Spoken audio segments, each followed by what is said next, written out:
This is a tried and true capital raising technique I've used quarter after quarter after quarter. It's in addition to what I do on LinkedIn. So I'm excited to share this with you all today. It's going to be a bit of a quicker episode, but extremely valuable nonetheless. I'm really excited to share this with you all today. Hey, real estate investors, fund managers, syndicators, and capital raisers. If you're struggling with falling short on your capital raises for your real estate deals, if you're also struggling with finding investors beyond your network of friends and family, if you are spending thousands and thousands of dollars and weeks on end to travel to conferences to try to find investors, only to find that the people at those conferences are also trying to raise capital from you, so you're not getting any traction. And if you're really struggling with predicting how much capital you can raise from a deal, because investors say they're going to wire to your deal and then they back out, and you are completely exhausted, hey, I've got you. Hit the subscribe and follow button, and I promise I will deliver free content to you every single week that's going to help you level up, make this capital raising game much better and more efficient. And we're going to do that week in and week out for you. Welcome, everyone, to Raising Capital for Real Estate Investing. I am your host, Amy Silvis. I'm the founder and CEO of Silvis Capital. We have close to $500 million in commercial real estate under management. I have raised tens of millions of dollars in capital from complete strangers off of LinkedIn, and I love to teach people how to do not only that, but also create capital raising systems that are simple, easy, repetitive, and successful. So yeah, I'm excited to welcome you all to the podcast today. I cannot believe it's already August. I'm sure, like all of you, it is just wild how quick time is going. But that means we're inching closer and closer to college football. So you know how happy that makes me. If you're a college football fan, I know you've been waiting 7, 8 long months like I have. So we're almost there. We're almost there.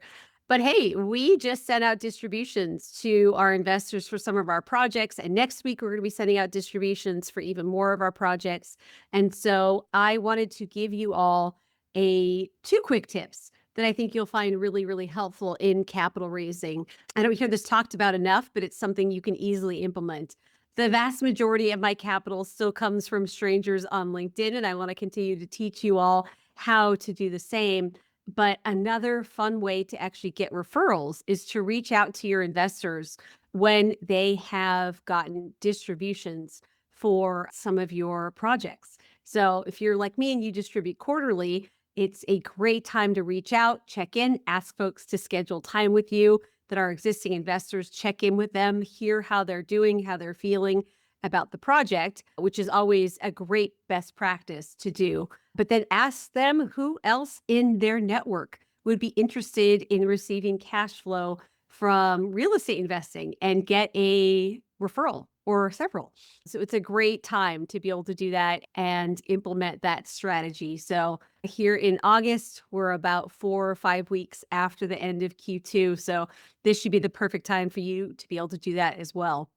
I wouldn't just ask for a referral. What I would do, what I've taught my students to do, is to create either an email template that your investor can use to write to the person that they want to refer that says something to the effect of, hey, I've been investing in this. I'm getting cash flow. This is what I like about it. Here's how you could reach out to her, in my case, or him if you're a guy, or whatever that looks like for you. The other thing is you can just ask to be connected on a text chat thread with the person. So always a great idea when you first introduce yourself. You can hop on a call, or you can also give someone some educational material that hopefully you've been building up that allows them to kind of check you out and understand this space quickly before hopping on a call with you. Sometimes hopping on a call right away can be a bit intimidating. So that's always a nice thing for you to be able to offer a new referral and make referrals nice and easy and not too intimidating for the person doing the referral. So if you're like me and you have a system and process to keep track of tasks and recurring tasks like that, like, once a quarter, I'm reaching out to investors that have received distributions. I like ClickUp.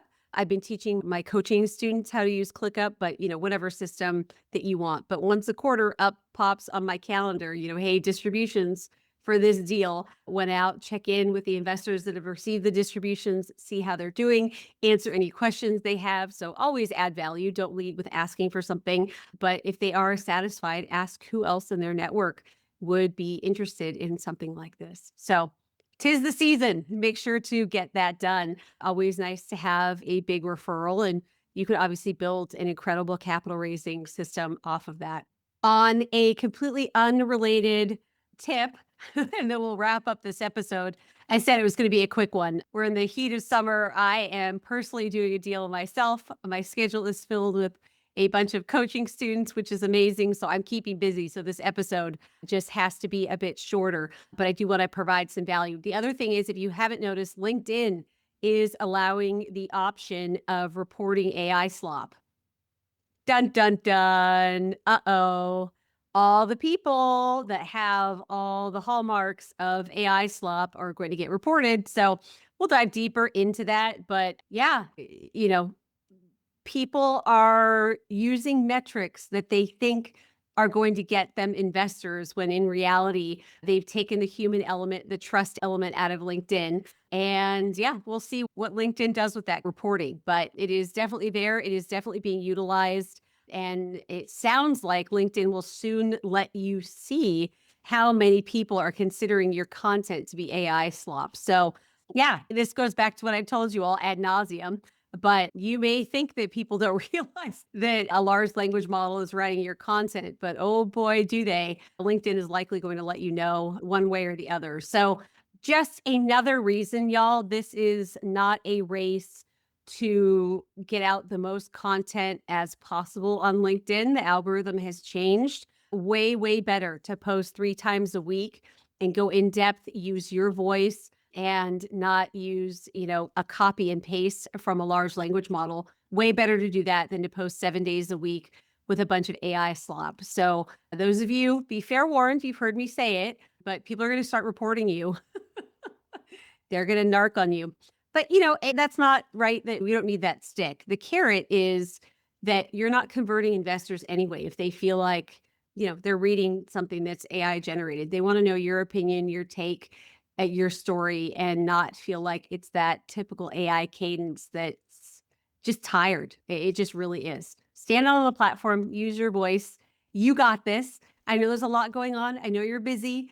I know we have headwinds in the commercial real estate space. It is harder and harder to raise capital if you are throwing spaghetti at a wall and you don't have an end-to-end system to raise capital, right? As you can imagine, I talk to people all the time that are asking and trying to diagnose and figure out why they're not able to reach their capital raising goals. And there's a whole host of reasons, but the biggest overall reason is they don't have an end-to-end system. It's kind of like you know how to source deals, but you can't figure out why you can't close deals. Well, if you know how to source deals, but you can't underwrite and you don't know how to make offers and negotiate a PSA, you're never going to close a deal. But I've got people running around that have, they can underwrite, but they can't source deals. They can source deals, but they don't know how to underwrite. It's the same thing in the capital raising business. Like, oh, I know how to nurture investors, but I can't find leads, or I can find leads, but I have no idea how to keep them warm in between deals.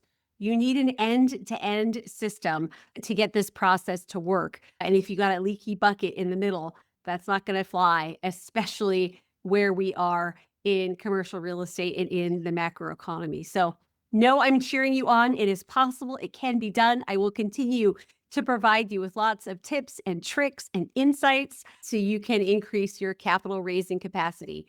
Thank you for joining, y'all. We are working so hard with this podcast. It would be such a blessing if you would just take a minute to go to Apple Podcasts and write a review. You all know, as capital raisers, when people take out the time to help you out, to support you, it's really, really meaningful. And the best way you can do that is to write us a review. All right. We'll see you all on the next episode.